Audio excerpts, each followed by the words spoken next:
Saya telah membuang kelima-lima pil ini ke dalam tong sampah. Dan tidak, ia bukanlah satu kesilapan. Ia adalah satu keputusan yang dibuat sepenuhnya dalam keadaan sedar, berpengetahuan dan, di atas segalanya, satu tindakan perlindungan mutlak. Saya seorang doktor dan saya akan memberitahu anda dengan tepat mengapa saya melakukannya dan mengapa ia sangat penting untuk anda periksa sekarang juga sama ada ubat-ubat yang sama ini tersembunyi di dalam rumah anda. Setiap hari dalam amalan perubatan saya melihat akibat yang memusnahkan daripada apa yang saya panggil wabak senyap, polifarmasi. Itu adalah istilah perubatan yang elegan untuk mengatakan bahawa anda mengambil terlalu banyak ubat pada masa yang sama, terutamanya selepas mencapai usia 60 tahun. Banyak daripada ubat-ubatan ini yang mungkin anda ambil dengan niat yang terbaik di dunia, untuk sakit lutut yang tidak memberikan anda ketenangan, untuk tidur yang lebih lena atau untuk alahan yang mengganggu, mungkin sedang melancarkan perang rahsia terhadap jantung anda. Dan saya mahu menjadi sejelas kristal. Ini bukan sekadar satu lagi syarahan perubatan yang membosankan. Ini adalah perbualan yang sama yang pernah saya adakan di rumah saya sendiri, dengan ibu bapa saya, dengan saudara mara terdekat saya. Apa yang akan saya kongsikan dengan anda ini bukanlah sekadar fakta sejuk daripada buku teks. Ia adalah nasihat yang saya berikan kepada darah daging saya sendiri untuk melindungi apa yang paling kami hargai, kesihatan kami dan masa berkualiti bersama. Kita akan bercakap tentang pil-pil yang sangat biasa sehinggakan anda mungkin mempunyainya berdekatan dengan anda pada saat ini. Pil untuk tahan sakit, keresahan, alahan, tetapi kesannya terhadap jantung yang telah berdegup lebih daripada 2 bilion kali, seperti jantung seseorang yang berumur lebih dari 60 tahun, boleh memusnahkan, walaupun anda tidak pernah mengalami masalah jantung sebelum ini. Kita akan membincangkan bagaimana sesuatu yang nampaknya tidak berbahaya, seperti ubat anti radang boleh melonjakkan tekanan darah anda ke tahap yang berbahaya, atau bagaimana pil tidur boleh melipat gandakan risiko anda untuk jatuh, yang akan berakhir dengan insiden jantung yang serius atau patah pinggul yang membau maut. Tetapi, dengar sini baik-baik. Video ini tidak dibuat untuk menakutkan anda. Ia dibuat untuk memperkasakan anda. Pengetahuan adalah pelas anda terbaik, satu-satunya pertahanan sebenar anda untuk mengawal kesihatan anda. Matlamat saya adalah apabila anda selesai membaca ini, anda bukan saja mengetahui risikonya, tetapi anda juga mempunyai pelan tindakan. Saya akan memberikan anda alternatif yang lebih selamat dan saya akan mengajar anda cara untuk bercakap dengan doktor anda untuk menyemak semula rawatan anda tanpa sebarang drama atau konflik. Sekarang, berikan perhatian. Rapat ke skrin kerana ini adalah bahagian yang paling penting daripada segala yang akan saya beritahu anda hari ini. Dalam apa jua keadaan pun, anda tidak boleh berhenti, menukar atau mengurangkan dos mana-mana ubat atas inisiatif anda sendiri selepas mendengar ini. Menghentikan rawatan tertentu secara tiba-tiba boleh menjadi sangat berbahaya, bahkan lebih berbahaya daripada terus mengambilnya. Maklumat ini adalah untuk tujuan pendidikan. Ia adalah supaya anda pergi dengan bersedia, berbekalkan peluru pengetahuan untuk bercakap dengan profesional kesihatan yang mengetahui sejarah mirakel anda. Dia adalah sekutu berterbaik anda. Ini hanyalah langkah pertama ke arah perbualan yang penting itu. Jika anda menghargai nyawa anda dan ingin mengelakkan daripada menghabiskan wang simpanan persaraan anda untuk kemasukan hospital yang sebenarnya boleh dicegah, inilah masanya untuk bertindak. Langgan channel ini sekarang juga dan berikan suka, like pada kandungan ini. Dengan berbuat demikian, anda memberitahu algoritma bahawa anda mengambil berat tentang kesihatan anda dan anda membantu kami membawa mesej penyelamat nyawa ini kepada ribuan warga emas yang lain. Lakukannya sekarang. Ia percuma dan boleh menyelamatkan nyawa anda. Oleh itu, jika anda berumur lebih 60 tahun atau jika anda sedang menjaga seseorang yang berumur sedemikian, bapa anda, ibu anda, pasangan anda, teruskan bersama saya. Kita akan membuka peti ubat itu bersama-sama dan memastikan bahawa apa yang ada di dalamnya benar-benar melindungi anda dan bukannya meletakkan anda dalam risiko yang tidak perlu. Mari kita mulakan. Kita akan bermula dengan kumpulan ubat yang saya amat pasti adalah raja di dalam semua peti ubat. Saya berani bertaruh apa sahaja yang 99% daripada anda ada satu di rumah sekarang juga. Saya bercakap tentang ubat anti radang bukan steroid atau seperti yang dipanggil oleh para doktor, NSAID, Non-Steroidal Anti-Inflammatory Drugs. Apa yang saya maksudkan? pil-pil yang sangat popular seperti ibuprofen, jenama seperti Advil atau Motrin, naproxen seperti Aleve dan ubat preskripsi seperti diclofenac atau meloxicam. Ia digunakan untuk segalanya, sakit kepala, sakit belakang, sakit sendi artritis yang menyala apabila cuaca sejuk, kekejangan. Ia sangat berkesan, mudah didapati dan atas sebab yang sama, ia adalah bom jangka jika tidak digunakan dengan bijak, terutamanya selepas umur 60 tahun. Bayangkan sebentar bahawa arteri anda adalah sistem paip di dalam rumah anda dan jantung anda adalah pam air utama. Seiring dengan peningkatan usia, adalah normal secara fisiologinya paip-paip tersebut menjadi lebih keras, kaku dan tekanan di dalamnya meningkat sedikit. Pada asasnya, itulah penyakit darah tinggi, hypertension. Jadi, apa yang NSAID ni lakukan? Antara lain, ia menyekat bahan yang dipanggil prostaglandin. Bahan ini membantu memastikan saluran darah anda, paip-paip tersebut, mengembang dengan baik dan terbuka. Tetapi dengan menyekatnya, ia juga memberitahu buah pinggang anda untuk menahan lebih banyak garam dan air. Hasilnya adalah pukulan berganda yang kejam untuk sistem tubuh anda. Anda menyempitkan paip sambil mengepam lebih banyak cecair dalam sistem. Apa yang perlu jantung anda lakukan? Bekerja lebih masa. Ia terpaksa bekerja lebih keras untuk menggerakkan lebih banyak cecair melalui tiub yang lebih sempit. Hasilnya tidak dapat dielakkan. Tekanan darah anda melonjak. Dengan mengambil satu pil sekali-sekala, kesannya kecil, mungkin tidak disedari. Tetapi jika anda mengambil NSAID setiap hari untuk artritis anda, peningkatan kecil itu menjadi berterusan. Ia adalah tekanan tambahan pada jantung anda hari demi hari, jam demi jam. Dan jantung yang tertekan akan menjadi lepat, lemah dan mempunyai risiko kegagalan yang jauh lebih tinggi. Malah, kajian telah menunjukkan bahawa penggunaan berterusan NSAID boleh meningkatkan insiden kardiovaskular antara 20 hingga 50%. Anda dengar dengan betul, sehingga 50% dan risikonya lebih tinggi pada orang yang sudah mempunyai penyakit jantung tersembunyi. Saya mahu berhenti seketika dan bertanyakan sesuatu yang sangat serius. Saya mahu melihat orang-orang pintar di ruangan komen. Berapa ramai daripada anda yang mengambil ibuprofen atau naproxen seperti gula setiap kali ada sesuatu yang sakit, tanpa memikirkan tekanan darah anda? Jujurlah, tulis di bawah, saya lakukannya atau saya tak tahu langsung. Kejujuran anda boleh membantu orang lain menyedari bahawa mereka tidak sendirian dalam melakukan kesilapan ini. Jadi, apa yang perlu kita lakukan? Hidup dengan rasa sakit? Tentu saja tidak. Kuncinya adalah mencari alternatif yang lebih selamat. Pertama, acetaminophen juga dikenali sebagai paracetamol atau Tylenol. Untuk kesakitan ringan hingga sederhana, ia biasanya jauh lebih selamat untuk jantung anda. Ia tidak menjejaskan tekanan darah atau menyebabkan pengekalan cecair, water retention. Tetapi awas, lebih selamat tidak bermakna ia tidak berbahaya. Dalam dos yang tinggi, ia boleh memusnahkan hati anda. Jadi, sentiasa patuhi dos maksimum. Pilihan kedua, rawatan topikal, sapuan. Jika lutut anda sakit, mengapa perlu menelan pil yang memberi kesan kepada seluruh tubuh anda, buah pinggang anda, jantung? Gunakan gel, krim atau tampalan yang mengandungi diclofenac. Ia bertindak tepat di tempat yang sakit dan hampir tidak memasuki aliran darah anda, sekaligus meminimumkan risiko sistemik keseluruhan badan. Jangan pandang remeh kuasa sejuk dan panas. Pad pemanas untuk melegakan otot dan mengurangkan kekakuan pada waktu pagi. Pack ais untuk mengurangkan keradangan selepas melakukan aktiviti berat. Ia memang berkesan. Ini adalah fizik asas yang diaplikasikan pada tubuh anda. Dan tolonglah gerakkan tubuh anda. Untuk kesakitan kronik seperti artritis, rawatan jangka panjang terbaik bukanlah pil. Ia adalah pergerakan.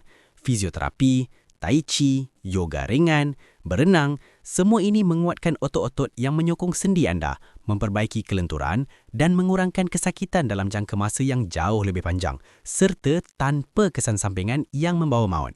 Dan jangan kita lupakan tentang makanan. Makanan adalah ubat. Makanan yang kaya dengan omega 3 seperti salmon, sardin, kacang walnut, rempah ratus seperti kunyit dan halia mempunyai sifat anti radang yang sangat kuat. Nasihat perubatan saya, jika anda benar-benar memerlukan NSAIDs, gunakannya secara strategik. Gunakan dos paling rendah yang berkesan untuk anda, untuk masa yang paling singkat, tidak lebih daripada 3 hingga 5 hari berturut-turut. Dan jangan sesekali mengambilnya tanpa berbincang dengan doktor anda. Dan jangan sesekali mencampurkannya dengan ubat anti radang yang lain. Sekarang, mari beralih kepada kategori pil kedua yang membuatkan bulu roma saya meremam. Ini adalah ubat-ubatan yang bertindak terus pada otak dan dipreskripsikan dengan kekerapan yang membimbangkan untuk kerasahan, masalah saraf, insomnia atau malah sebagai ubat penenang otot, muscle relaxant. Saya bercakap tentang benzodiazepine. Nama-nama seperti alprazolam, Xanax, lorazepam, Ativan, diazepam, Valium dan clonazepam, Klonopin. Saya pasti anda pernah dengarnya. Ia nampak seolah-olah satu rahmat dari langit apabila anda tidak boleh tidur atau apabila kerasahan memakan diri anda dari dalam. Ia menenangkan anda, merelakskan anda dan tepat di situlah terletaknya bahaya tersembunyi dan maut bagi seorang warga emas. Tidak seperti ubat anti radang, di sini bahaya kepada jantung adalah secara tidak langsung tetapi sama memusnahkan. Masalah utamanya ialah risiko jatuh. Seiring dengan peningkatan usia, keseimbangan dan refleks kita tidak lagi seperti dulu. Ia adalah fakta kehidupan. Benzodiazepin walaupun dalam dos yang rendah menyebabkan mengantuk, pening, melambatkan masa tindak balas anda dan melemahkan otot anda. Bagi seseorang yang berusia 70 atau 80 tahun, ini adalah resepi yang sempurna untuk satu bencana. Bayangkan senarionya. Anda bangun di tengah malam untuk ketandas. Masih separuh tidur akibat kesan pil. Anda berasa pening. Anda tersandung pada karpet dan bam! Jatuh. Tulang pinggul patah. Patah pinggul bagi warga emas bukanlah sekadar tulang patah biasa. Ia adalah pembedahan kecemasan yang besar. Ia bermakna kemasukan hospital. Ia bermakna pergerakan anda disekat secara terpaksa. Ia adalah stres yang sangat teruk akibat pembedahan, kesakitan yang amat sangat, risiko yang sangat tinggi untuk mendapat darah beku di kaki atau radang paru-paru kerana terbaring di katil.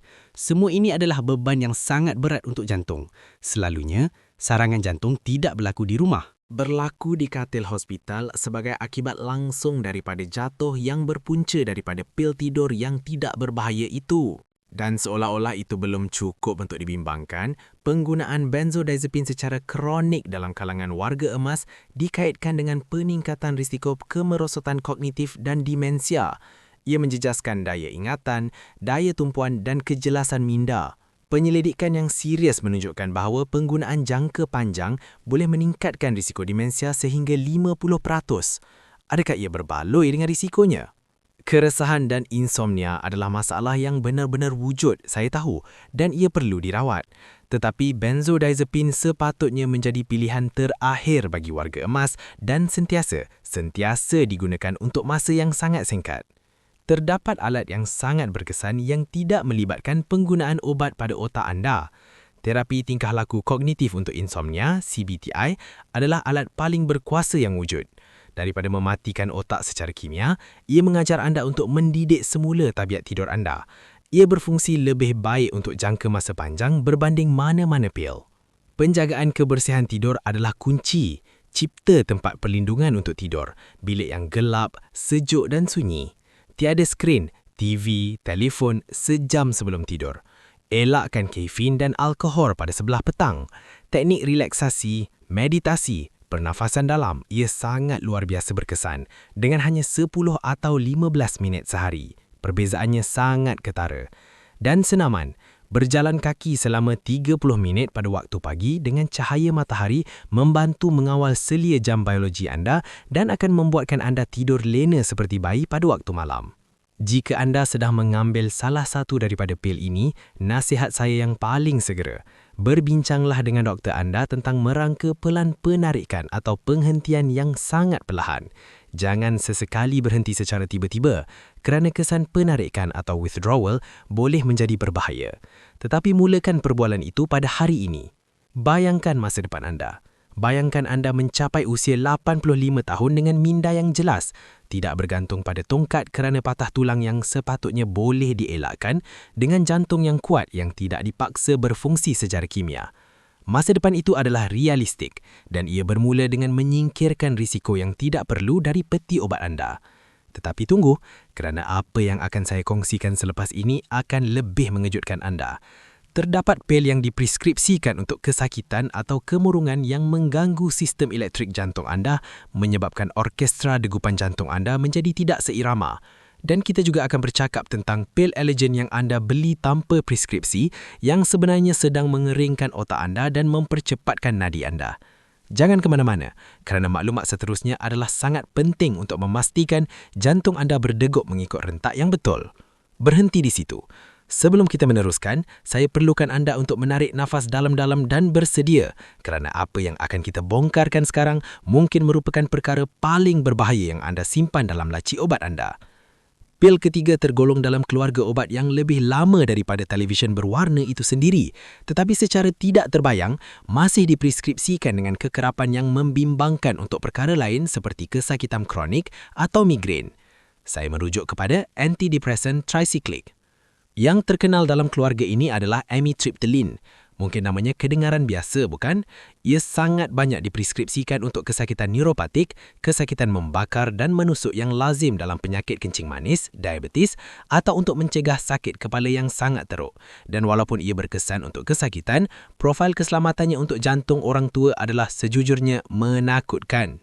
Untuk memahami risiko sebenar, saya mahu anda bayangkan sistem elektrik jantung anda seperti sebuah orkestra yang sempurna. Setiap degupan adalah impuls elektrik yang mengikuti laluan yang tepat pada rentak yang tepat, seperti simfoni yang dilatih dengan baik. Satu bahagian penting dalam kitaran ini dipanggil selang QT, QT interval. Ia adalah masa yang diambil oleh jantung untuk mengecas semula bagi degupan seterusnya. Apa yang amitriptyline lakukan? Ia campur tangan secara langsung dengan sistem tersebut. Dalam orkestra kita, ia ibarat salah seorang ahli muzik utama mula bermain dengan lebih perlahan, sumbang dan mengelirukan semua ahli muzik yang lain. Ubat ini boleh memanjangkan selang QT tersebut. Pada jantung yang muda dan kuat, mungkin tiada apa yang akan berlaku. Tetapi pada jantung yang berusia lebih 60 tahun, yang mungkin sudah mempunyai kelemahannya, pemanjangan itu boleh menjadi percikan yang mencetuskan arrhythmia ventricle yang serius, degupan jantung yang tidak teratur. Ia kematian mengejut. Selain itu, amitriptyline mempunyai kesan sampingan lain yang merupakan mimpi negari bagi warga emas. Ia menyebabkan pening yang melampau, penglihatan kabur dan kejatuhan mendadak pada tekanan darah apabila berdiri, postural hypotension. Dan ke manakah ia membawa kita? Kembali kepada risiko jatuh yang ditakuti itu. Kajian yang serius menunjukkan bahawa antidepresan trisiklik boleh meningkatkan risiko kematian jantung mengejut, terutamanya pada mereka yang sudah mempunyai penyakit jantung. Syukurlah, perubatan telah berkembang pesat dan hari ini kita mempunyai alternatif yang jauh lebih selamat. Jika ia adalah untuk kemurungan atau keresahan, antidepresan moden seperti sertraline atau citalopram golongan SSRI adalah tidak terhingga lebih selamat untuk jantung. Ia tidak mempunyai risiko elektrik yang memaut itu. Untuk kes kesakitan neuropatik, hari ini rawatan pilihan adalah ubat-ubatan seperti gabapentin atau pregabalin. Ia melegakan sakit saraf tanpa mengganggu rentak jantung anda. Untuk migrain, terdapat banyak pilihan lain, daripada ubat penyekat beta dalam dos yang rendah hingga ubat yang lebih baru yang sepatutnya dinilai oleh pakar neurologi. Dan untuk insomnia, menggunakan antidepresan lama hanya kerana ia menyebabkan rasa mengantuk adalah satu strategi kuno dan berisiko. Pilihan pertama mestilah sentiasa terapi tanpa ubat. Nasihat perubatan segera saya, jika anda sedang mengambil amitriptyline, terutamanya jika anda berasa pening apabila bangun atau mengalami debaran jantung yang pelik, bercakaplah dengan doktor anda sekarang. Tanya jika ada alternatif yang lebih moden dan selamat untuk anda. Jangan gadaikan nyawa anda untuk sebiji pil lama. Sekarang, mari beralih kepada kategori keempat. Ini adalah satu kategori yang hampir semua orang anggap tidak berbahaya, seolah-olah ia adalah gula-gula pudina. Ia adalah pil yang kita ambil untuk alahan, sersema atau untuk tidur tanpa preskripsi. Saya merujuk kepada antihistamin generasi pertama. Contoh klasiknya adalah diphenhydramine. Mungkin nama kimianya tidak biasa didengar, tetapi ia adalah bahan aktif utama dalam jenama-jenama yang sangat terkenal seperti Benadryl dan banyak produk tidur tanpa preskripsi seperti Unisom, Ziziquil dan Tylenol PM. Satu lagi yang sangat biasa adalah dimenhydramide untuk mabuk jalan. Ia sangat berkesan. Ia menghentikan hidung berair, kegatalan dan sudah pasti ia membuatkan anda berasa mengantuk. Tetapi, rasa mengantuk yang dicari oleh ramai orang itu sebenarnya adalah isyarat amaran, terutamanya bagi otak dan jantung warga emas. Antihistamin lama ini mempunyai satu ciri utama. Ia sangat anticholinergic. Acetylcholine adalah bahan kimia otak yang sangat penting untuk memori, daya tumpuan dan juga untuk mengawal rentak jantung. Apabila anda mengambil salah satu ubat ini, ubat tersebut sampai ke otak dan menyekat bahan kimia penting tersebut. Hasilnya adalah seperti terputus bekalan elektrik. Dari situlah datangnya kekeliruan mental, ubat penenang yang kuat dan penglihatan kabur. Pada seorang warga emas, keadaan keliru itu sangat meningkatkan risiko untuk jatuh. Dan kita sudah tahu bagaimana cerita itu berakhir. Patah tulang, pembedahan dan komplikasi jantung. Tetapi kesannya tidak hanya terhad kepada otak. Pada jantung, sekatan ini boleh menyebabkan takikardia, menyebabkan jantung berdegup dengan laju di luar kawalan dan aritmia. Jantung orang yang lebih berusia tidak memerlukan tekanan tambahan semata-mata kerana sebiji pil alahan. Tambahan pula, penyelidikan terbaru telah mengaitkan penggunaan kronik ubat anticholinergic dengan peningkatan risiko demensia dan kemerosotan kognitif dalam kalangan orang dewasa yang lebih berusia. Adakah anda benar-benar ingin merisikokan minda anda hanya untuk merawat alahan? Berita baiknya ialah, sama seperti antidepresan, sains telah memberikan kita alternatif yang hebat. Antihistamin generasi kedua dan ketiga. Ini adalah penyelesaiannya. Ubat-ubatan seperti loratadin, claritin, cetirizine, Zytec atau Fexonadine Allegra adalah ubat moden. Secara molekulnya, ia direka supaya tidak menembusi halangan ke otak. Oleh itu, ia tidak menyebabkan rasa mengantuk atau keliru dan ia sangat selamat untuk jantung. Ia melegakan alahan dengan sama berkesan tetapi tanpa mematikan otak anda. Untuk tujuan tidur, tolonglah jangan gunakan antihistamin. Menggunakan kesan sampingan rasa mengantuk untuk merawat insomnia adalah satu idea yang buruk. Tidur yang dicetuskannya adalah berkualiti rendah. Ia bukan tidur yang menyegarkan. Kita kembali kepada penyelesaian yang sebenar. Terapi, tabiat yang baik dan relaksasi.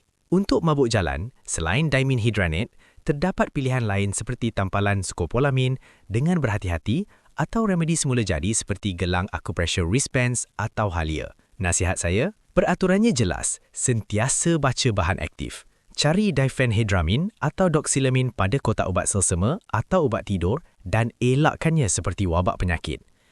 Gunakan loratadin atau cetirizine untuk alahan. Sebagai gantinya, kelegaan yang sama dengan sifar resigu pada otak dan jantung. Periksa peti ubat anda hari ini juga, terutamanya produk tidur yang dijual bebas. Anda akan terkejut betapa kerapnya diphenhydramin muncul. Dan sekarang, kategori kelima dan terakhir. Dan ini mungkin mengejutkan anda kerana ia adalah pil untuk darah tinggi ataupun hipertensi. Tetapi tidak semuanya sama. Saya merujuk kepada penyekat saluran kalsium tindakan singkat ataupun short-acting calcium channel blockers dan yang paling terkenal ialah nifedipine pelepasan segera. Anda mungkin berfikir, tetapi doktor, kalau saya ada tekanan darah tinggi, bukankah bagus untuk menurunkannya dengan cepat? Jawapannya adalah tidak sama sekali. Bayangkan tekanan darah tinggi anda seperti sebuah empangan yang hampir melimpah. Anda ingin melegakan tekanannya? Ya, tetapi anda tidak mahu meletupkan empangan itu sekaligus menggunakan dynamite. Anda ingin membuka pintu air itu secara perlahan-lahan. Nifedipine tindakan singkat adalah ibarat dynamite. Ia menyebabkan pengembangan arteri yang sangat cepat dan kuat. Ini menyebabkan penurunan yang sangat mendadak pada tekanan darah. Tubuh seorang warga emas tidak dapat menyesuaikan diri dengan perubahan yang begitu cepat dengan baik. Akibatnya adalah rasa pening yang melampau atau malah pengsan apabila berdiri. Dan kita tahu ke mana arahnya. Jatuh, patah tulang, hospital dan komplikasi. Selain itu, kejatuhan mendadak ini boleh mencetuskan kesan lantunan ataupun rebound effect. Tubuh, untuk mengimbanginya, membebaskan hormon tekanan yang mempercepatkan jantung. Bagi pesakit yang arterinya sudah agak terjejas, ini malah boleh mencetuskan angina pectoris, angina atau serangan jantung. Hari ini, penggunaan nifedipine tindakan singkat pada praktikalnya tidak digalakkan oleh garis panduan perubatan moden. Walau bagaimanapun, saya masih melihatnya di dalam beberapa peti ubat lama sebagai pil kecemasan, rescue pill, yang pesakit ambil sendiri jika mereka mendapati tekanan darah mereka tinggi. Satu amalan yang sangat berbahaya. Pendekatan moden untuk merawat tekanan darah tinggi adalah untuk mencari kestabilan, bukan lonjakan dan penurunan yang mendadak. Ubat tindakan berpanjangan, long-acting medications. Hampir semua ubat preskripsi untuk tekanan darah tinggi pada hari ini adalah dari jenis pelepasan berpanjangan, extended release. Ia diambil sekali sehari dan melepaskan ubat secara beransur-ansur selama 24 jam. Ini mencapai kawalan yang lancar dan berterusan, tanpa kejutan kepada jantung anda. Kita sedang bercakap tentang ubat-ubatan seperti amlodipine, lisinopril, losartan dan lain-lain. Pemantauan di rumah adalah penting. Mempunyai monitor tekanan darah di rumah adalah sangat penting, tetapi bukan untuk merawat diri sendiri, self-medicate, sebaliknya untuk menyimpan rekod bagi doktor anda. Mereka akan membuat keputusan berdasarkan corak selama berminggu-minggu, bukan hanya pada satu bacaan tinggi yang terpencil. Teknik keselamatan apabila bangun. Saya sentiasa berpesan kepada pesakit warga emas saya, jangan sesekali bangun dengan mengejut. Pertama sekali, duduk di tepi katil selama 1 minit, gerakkan kaki anda untuk melancarkan peredaran darah dan kemudian berdiri perlahan-lahan sambil berpegang pada sesuatu yang kukuh. Berikan masa kepada tubuh anda untuk menyesuaikan diri dengan graviti. Pastikan semua ubat tekanan darah yang anda ambil adalah formulasi pelepasan berpanjangan. Jika anda terjumpa kapsul gel lembut nifedipine di dalam peti ubat anda, tanyalah doktor anda mengapa anda mempunyainya. Hampir pasti terdapat alternatif yang jauh lebih selamat dan moden untuk anda. Matlamatnya adalah seperti sebatang sungai yang mengalir dengan tenang, bukan air terjun yang ganas dan memusnahkan. Kita telah mengkaji ke-5 pil tersebut. Anda sudah mempunyai maklumatnya. Tetapi, sekarang apa? Ini adalah bahagian yang paling penting. Misi anda bukanlah untuk berhenti mengambil apa-apa ubat pada hari ini. Misi anda adalah untuk memulakan satu perbualan. Ramai yang takut atau malu untuk menyoal doktor mereka. Tiada apa yang lebih jauh dari kebenaran. Sebagai seorang doktor, saya memberitahu anda bahawa pesakit yang berpengetahuan dan mengambil tahu, committed, adalah pesakit yang terbaik. Tetapi kuncinya ada pada cara anda menyampaikannya. Sediakan beg kebenaran, truth bag. Sebelum temu janji anda, ambil satu beg dan masukkan ke semua ubat yang anda ambil. Bukan sahaja ubat preskripsi, tetapi juga vitamin, herba, ubat titis, krim, semuanya. Kami sebagai doktor menganggil ini semakan beg coklat, brown bag review. Dan ia ibarat emas tulen untuk mengesan interaksi ubat yang berbahaya. Gunakan teknik sekutu. Jangan mulakan dengan berkata, saya tengok satu video yang cakap pil ni tak elok. Itu akan membuatkan doktor bersikap defensif. Sebaliknya, jadikan dia rakan sepasukan anda. Anda boleh berkata, Doktor, saya ingin kita bekerjasama untuk menyemak ubat-ubatan saya. Bolehkah kita buat sedikit pembersihan musim bunga pada peti ubat saya untuk memastikan semua yang saya ambil masih lagi yang paling selamat untuk saya pada umur saya sekarang? Tanya soalan, bukan membuat tuduhan. Suarakan kebimbangan anda sebagai satu persoalan yang ikhlas. Saya ambil ibuprofen hampir setiap hari dan saya risau bagaimana ia boleh menjejaskan tekanan darah saya. Apa pilihan lain yang boleh kita pertimbangkan yang lebih mesra untuk jantung saya? Atau, saya dah ambil pil tidur ni agak lama dan kadang-kadang saya rasa pening waktu pagi. Saya takut terjatuh. Ada tak alternatif selain pil yang boleh kita cuba? Bercakap tentang matlamat hidup anda. Sampaikan apa yang penting bagi anda. Bagi saya, yang paling penting adalah untuk kekal aktif dan jelas pemikiran untuk bermain dengan cucu-cucu saya. Saya nak pastikan tak ada mana-mana pil yang menghalang saya daripada buat macam tu. Doktor anda adalah pakar dalam bidang perubatan, tetapi anda adalah pakar tentang tubuh dan kehidupan anda sendiri. Bersama-sama, anda akan membuat keputusan yang terbaik. Kita telah melakukan satu perjalanan yang sangat penting melalui peti ubat anda. Kita telah melihat bagaimana 5 jenis pil yang sangat biasa boleh menjadi risiko maut bagi jantung yang berusia lebih 60 tahun.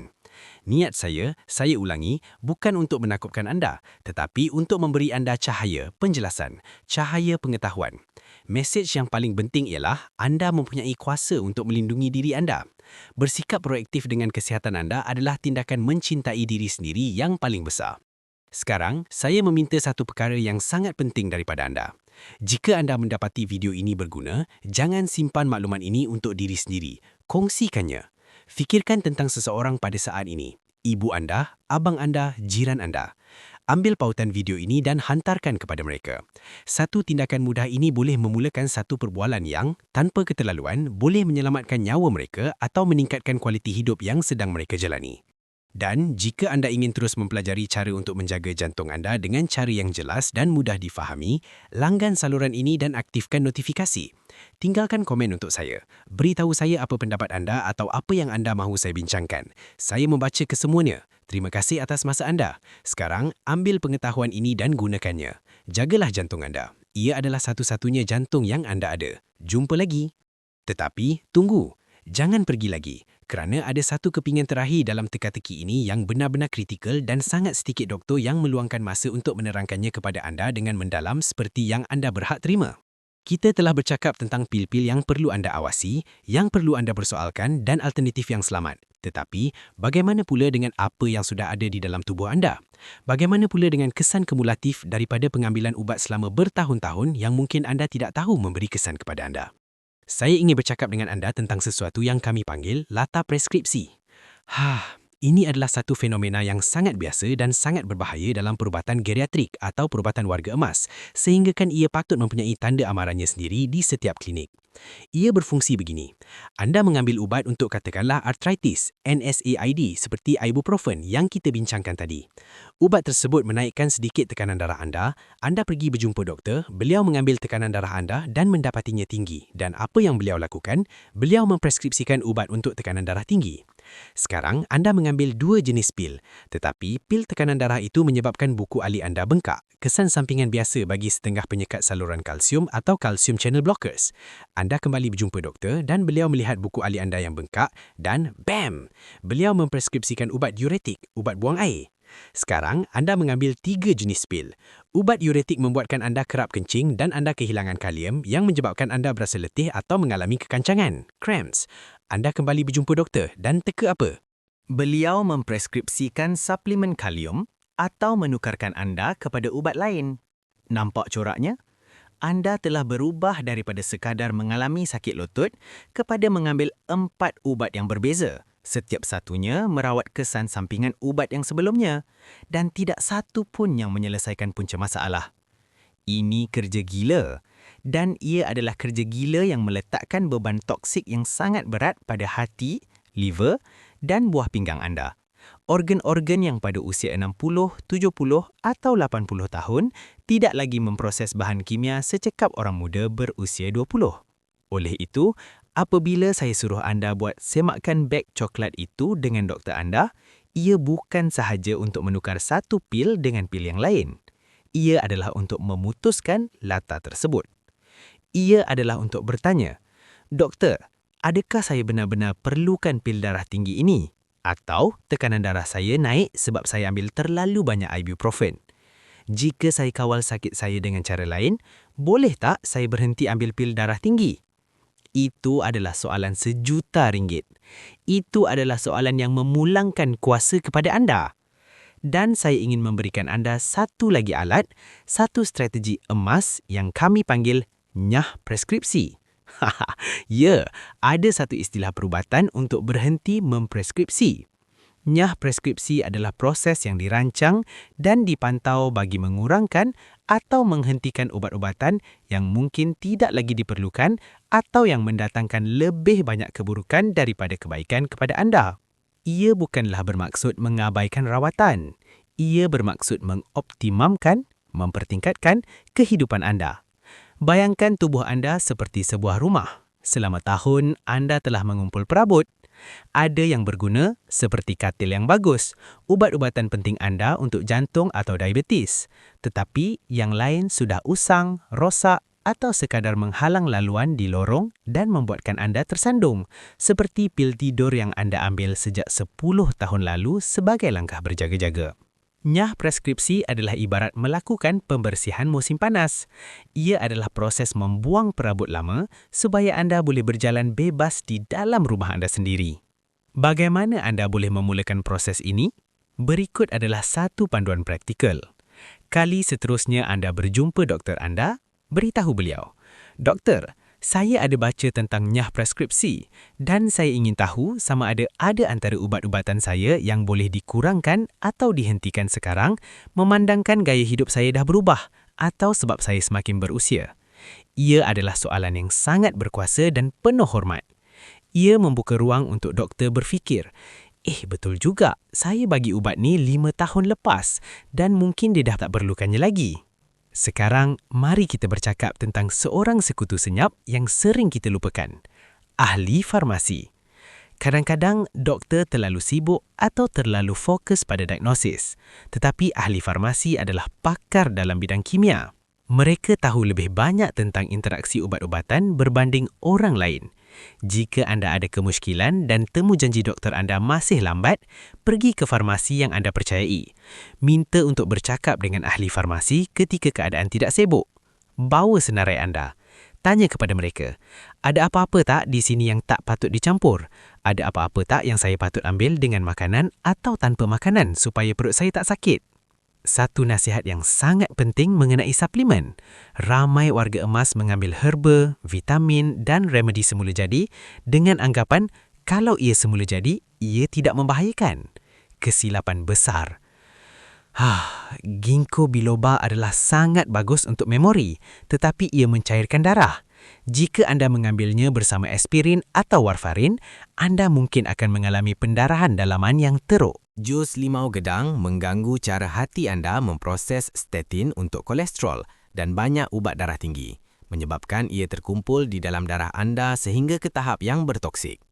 Jangan sembunyikan apa-apa. Jika anda meminum teh herba St. John's Wort untuk mood, perasaan, beritahu doktor anda kerana ia berinteraksi dengan hampir semua benda. Jika anda mengambil suplemen bawang putih, beritahu beliau. Beg kebenaran anda mesti merangkumi sehingga ke gula-gula ubat batuk. Semuanya diambil kira. Dan saya ingin menyentuh satu titik emosi yang sangat penting. Kadang-kadang, kita mengambil pil kerana kita berasa takut. Takut sakit, takut tak boleh tidur, takut tua. Dan pil itu menjadi satu tongkat sokongan psikologi. Kalau saya tak ambil pil biru kecil saya ni, mata saya tak akan pejam. Memecahkan kebergantungan mental itu sama pentingnya dengan kebergantungan fizikal. Di sinilah masuknya kuasa tabiat, habit. Tubuh anda adalah sebuah mesin penyesuaian yang sangat menakjubkan. Jika anda mengajarnya untuk tidur dengan pernafasan dan rutin, ia akan belajar. Jika anda mengajarnya untuk menguruskan kesakitan dengan pergerakan lembut dan haba, ia akan belajar. Jangan pandang rendah pada keupayaan tubuh anda untuk menyembuh dan mengawal selia dirinya sendiri walaupun pada usia 80 tahun. Saya pernah melihat pesakit berumur 90 tahun berhenti mengambil pil tidur dan mula mendapat rehat yang lebih baik daripada sebelumnya hanya dengan keluar mengambil cahaya matahari pada waktu pagi dan meninggalkan tabiat minum kopi. Ia bukan mustahil, tetapi ia memerlukan kesabaran. Ia memerlukan anda berlemah lembut dengan diri sendiri.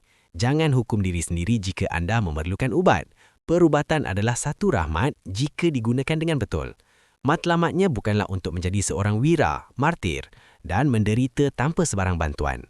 Matlamatnya adalah untuk menggunakan bantuan yang tepat, yang diperlukan, yang selamat. Saya mahu anda membayangkan diri anda semasa lawatan perubatan anda yang seterusnya. Anda tidak akan pergi sebagai pesakit pasif yang hanya mengangguk dan menerima preskripsi, ubat.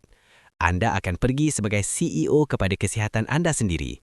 Anda akan membawa senarai, soalan-soalan yang telah anda catat dan memakai cermin mata membaca anda. Anda akan duduk tegak dan anda akan mengadakan perbualan sebagai orang yang setara kerana tiada siapa, sama sekali tiada siapa yang lebih mengambil berat tentang kesejahteraan anda selain daripada diri anda sendiri. Dan jika doktor anda berasa jengkil kerana anda bertanya soalan, saya beritahu anda perkara ini dengan penuh rasa hormat profesional di dunia. Mungkin sudah tiba masanya untuk mencari pendapat kedua. Doktor yang baik, doktor yang benar-benar mengambil berat tentang geriatrik dan kesejahteraan menyeluruh akan suka jika anda melibatkan diri kerana beliau tahu bahawa pesakit yang memahami rawatannya adalah pesakit yang akan sembuh dengan lebih baik. Ingat 5 pil yang kita bincangkan tadi. NSAID, ibuprofen, naproxen, awas dengan tekanan darah dan buah pinggang. Benzodiazepine, alprazolam, diazepam, awas dengan risiko jatuh dan masalah memori. Antidepresan trisiklik, amitriptyline, awas dengan aritmia jantung. Antihistamin lama, diphenhydramine, awas dengan rasa keliru dan jantung berdegup kencang. Nifedipine tindakan pendek, short acting, awas dengan kejatuhan tekanan darah yang mendadak. Tuliskan, tampalkan di peti sejuk, kongsikan dengan anak-anak anda supaya mereka juga peka terhadap apa yang dipreskripsikan oleh pakar lain kepada anda.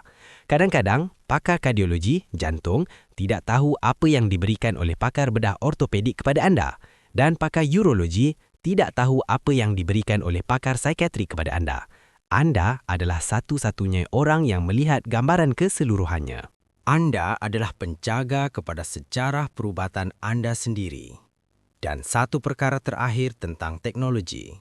Hari ini terdapat pelbagai aplikasi telefon bimbit yang sangat bagus yang membantu anda menjejaki ubat anda.